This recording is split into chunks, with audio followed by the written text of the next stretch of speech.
natin ang lagay ng trapiko sa North Luzon Expressway, mga kapatid.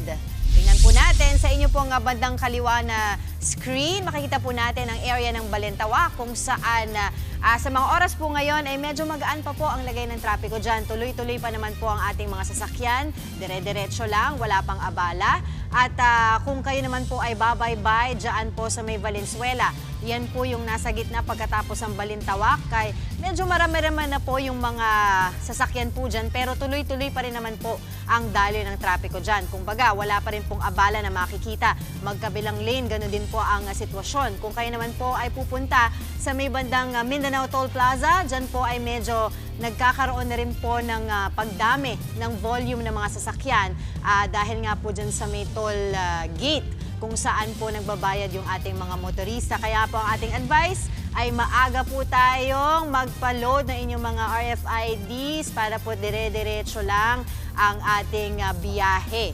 No, kung kayo naman po ay babaybay sa area ng, by the way, dyan po sa may Kawayan ha, meron pong konting pag-delay dyan, kani-kanina lamang dahil nga po may tumagilid na truck pero naalis naman na po, no? So wala na pong abala dyan.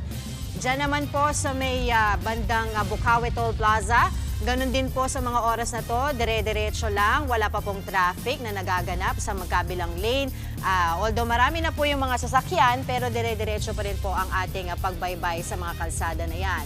Sa mga pupunta naman po sa area ng San Fernando, Pampanga ngayong araw, ay asahan nyo na rin po, meron na pong build-up ng mga sasakyan dyan. Maaga pa lang ay bumabiyahe na po ang ating mga kapatid sa area na yan. Kaya po magbaon na po tayo ng mahabang pasensya dahil ngayong oras pa lang po nakita na po natin yung kapal ng mga sasakyan sa area na yan. Ha? At yun nga po ang sinasabi natin dahil long weekend ang ating mga kapatid ay talagang nagpupunta po sa iba't ibang lugar po ng ating bansa.